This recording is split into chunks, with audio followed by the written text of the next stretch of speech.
I always said, everything I was hearing about Eddie saying Bam's gonna, challenge Inoue next.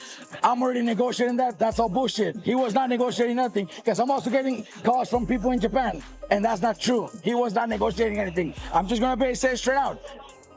He won. Recently, Jesse Bam Rodriguez also weighed in and said he sees a perfect storyline in potentially beating one Inoue brother and then moving on to the other, but he's keeping his focus on the immediate fight ahead, acknowledging it's a tough test. He's confident he'll get the job done, and only after June 13th will he start talking about what comes next.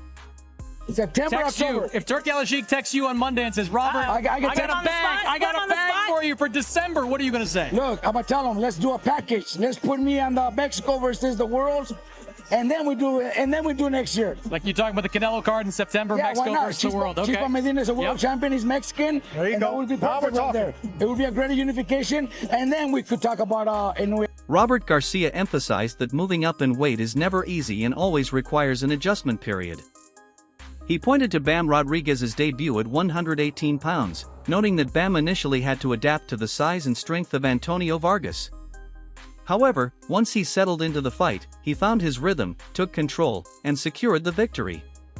Garcia stressed that fighters shouldn't be expected to dominate immediately after moving up, as every new weight class presents its own unique challenges. Rank. Okay, this was Bam's first fight at 118, so the weight difference, you could see it, the strength of Vargas.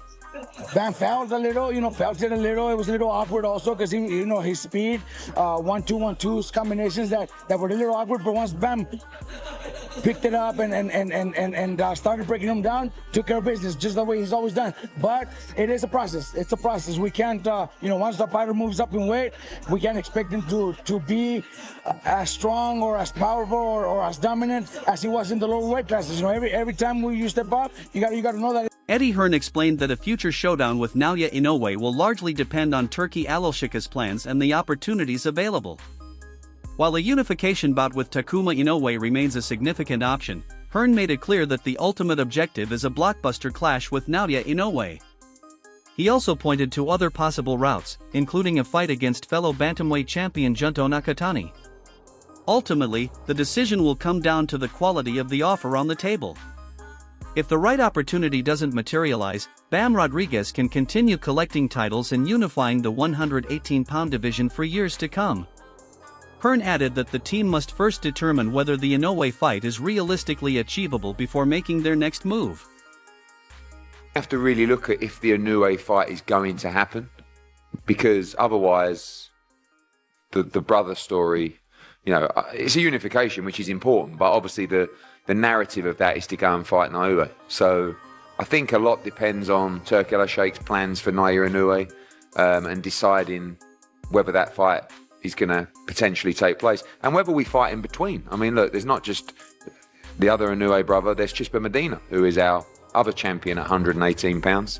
And, again, a lot depends on the offer, I think, and if it's not an offer that's attractive, then we carry on unifying the division. And Robert Garcia made it clear that he wants Jesse Bam Rodriguez to remain active while waiting for a potential showdown with Naoya Inoue.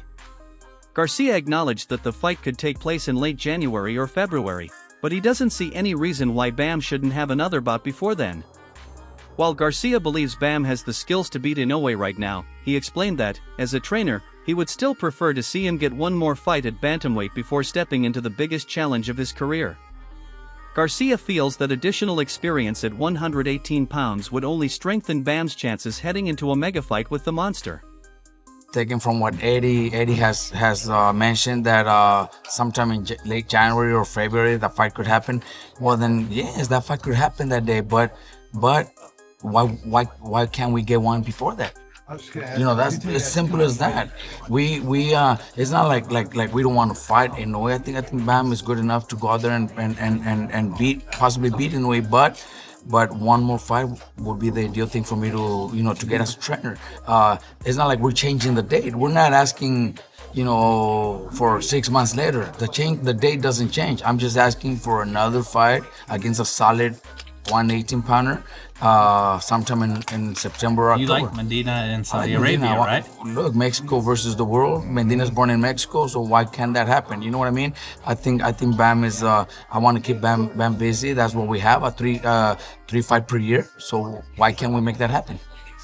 Robert Garcia acknowledged Takuma Inoue as a dangerous opponent, especially following his impressive victory over Kazuto Ioka. Garcia praised Takuma for bouncing back from an earlier defeat and rebuilding his career with a strong winning streak. He described Takuma as one of the leading fighters in the bantamweight division, pointing to his skills, experience, and the strength of the team around him. Looking ahead, Garcia indicated that a fight with Takuma Inoue is a serious option after Bam Rodriguez's next outing. While a clash with fellow champion Chispa Gonzalez remains on the table, Garcia believes that facing Inoue makes the most sense from both a competitive and championship standpoint. According to Garcia, it is the most logical step if the opportunity can be made. Dangerous fighter. Obviously, you saw what he did to Ioka, who's a legend. How do you feel about him? What do you think he does well? I think he's a great boxer. He moves around well. He's on a good win streak. He's in a good moment right now. He had a tough loss to I can't think off the top of my head, but since then he's came back and has had really good wins. So I believe he's probably the best 118-pounder in the world right now. I believe he's the best in the division. So that's obviously the fight we would hope to get right after this one. There's also obviously Chispa Gonzalez who's out there, but I do believe that Takuma's the best 118-pounder in the world. Great skills. He obviously has a great team. Great pedigree with his brother and his father who coaches both of them. So I think he's a great fighter. Analyst Liam Goff highlighted the long-standing fan demand for a Naoya Inoue versus Jesse Bam Rodriguez showdown and admitted he personally favors the matchup. However, he believes Rodriguez may still benefit from more time to fully settle into the weight class. Goff pointed out that while Bam is already a proven world-level fighter rather than a prospect, there is no issue with taking an additional fight at 118 pounds before eventually moving up to 122. He added that this extra experience could help Rodriguez establish himself more comfortably in a new division. Overall, Goff stressed that Bam is at a stage where he can compete with elite opposition, but the timing of a move toward bigger challenges like Inoue should be handled carefully and strategically. A certain somebody over in Japan, only one weight division above, who has all the belts, and he ain't going anywhere from that division, and a lot of people, they've been talking about this fight for years, a lot of people are saying that they want to see Naoya Inoue versus Jesse Bam Rodriguez next. And I, for one, do like that fight. I just think that Bam needs maybe a little... Bam is a world-level fighter. This isn't like a prospect, because Bam's not a prospect, we know that. The analyst considers Bam Rodriguez a highly skilled fighter who should not be underestimated in a potential matchup with Naoya Inoue. However, he raised concerns about Rodriguez being caught more often in his recent outing, stressing that near-perfect defensive awareness would be essential against an aggressive pressure fighter like Inoue. He also pointed out that while many boxers tend to see their punch output drop when stepping up against elite opposition, Rodriguez typically relies on his own offense as a form of defense. Because of that, any significant reduction in his output against Inoue could become a major disadvantage and shift the balance of the fight. Crazy fighter at that weight. I think we need to see Bam in there maybe once more at 118 and then maybe just try and test the water. But at the end of the day, they want to get that fight over the line. They want to get it done quickly. There's talk of them actually fighting before the end of the year, maybe in Japan on one of those New Year's Eve shows. Bam is so talented that I can't rule him out. In a fight against someone like Naoya Inoue, you genuinely can't do that. But I haven't seen how much he was touched in there against Vargas. And again, when you're in there against someone like Inoue who's an offensive juggernaut, you know you need to tighten the defense up. You know it needs to be on point because this guy has devastating power. Although he hasn't shown it in his last couple of fights, he really does have that. I think that Bam will... After Bam Rodriguez's knockout win, Paulie Malignaggi gave his immediate reaction, focusing on defensive concerns rather than the result itself. He observed that Rodriguez appeared more hittable than usual during his fight against Antonio Vargas. Malignaggi pointed out that Vargas was effective with short, compact punches, managing to land clean shots without needing to load up on power. He also referenced Bam's own post-fight comments, where Rodriguez admitted that Vargas felt stronger than expected. According to Malignaggi, that moment raised questions about how Bam would cope with an even bigger puncher like Naoya Inoue, suggesting that defensive discipline will be a key factor in any future showdown. I found Rodriguez to be a little bit more hittable this time. I found him to be obviously it didn't leave him susceptible to anything. He was never really hurt, but it does leave you thinking about things if he's going to fight Naoya Inoue. Now, one of the reasons Vargas was successful in catching Rodriguez with some shots is because he was keeping his punches short and tight, but he also wasn't putting a lot on the shots, right? He was just putting some good snap. But then you hear Rodriguez in the post-fight interview saying, oh, he had some good snap in his punches, and I felt he had a little stronger than I thought he was. So that makes you think, because Vargas didn't look like he was putting all the effort into the power when he was throwing the shots. Is it just a bigger weight class that Rodriguez is feeling? Listen, that's possible. A lot of times, you go up to a weight class too many times, and the punching power does start to affect you. You start to feel the punches a little bit more, even from non-punchers, you know? Max Kellerman compared Jesse Bam Rodriguez to a young Manny Pacquiao, pointing to his dominance in the lighter weight divisions against elite-level opposition. He drew parallels with Pacquiao's early career rise, particularly referencing his bout with a still dangerous Marco Antonio Barrera, where Pacquiao's speed, movement, and relentless combinations proved too much to handle.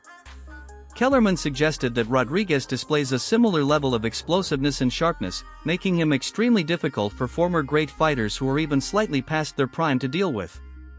In his view, Bam's quickness and timing can overwhelm opponents before they are able to fully adjust, much like Pacquiao did during his rise to superstardom. Damn, guys. He was, like, in a way reminds me a lot of Pacquiao, in the sense that he rampaged through lighter divisions and blitzed the top fighters. But Bam reminds me a little of Pacquiao too, in the sense that when Pacquiao was put up against, not Morales gave him a good fight, but you put him in with Barrera at a time where Barrera was still good, and he was so twitchy that Barrera had nothing for him, right? And that's what it looks like when you put Bam in with a strop. Like when you put Bam in with a guy who's past it, but was once great and maybe still has something in the tank, Bam's twitchies are so much that guy has nothing for him. And that says a lot. All right. Are you? Bruce Carrington also weighed in on a potential clash between Naoya Inoue and Jesse Bam Rodriguez, describing it as a highly intriguing matchup. He believes that pure skill can often neutralize size advantages, drawing from his own experience of sparring with much larger opponents. Carrington praised Bam's fluid style, rhythm, and overall smoothness in the ring, even going as far as to describe his movement as poetry in motion. However, he also acknowledged that Rodriguez is not flawless defensively, noting that he has shown occasional lapses and has been hurt in previous fights. Overall, Carrington sees the matchup as one where elite technique and timing could make the difference, while also recognizing the risks involved against a fighter like Inoue. Rodriguez, how do you think he gets on against Bam Rodriguez, or that fight in particular? Man, that's actually gonna be a good fight. I do think that weight classes matter, but when it comes to skills, like skills can pay the bills, man. Even me, when I spar guys that's like up to 154 if I really wanted to, and I fight 126. But that's because I can hang with them because of my skills.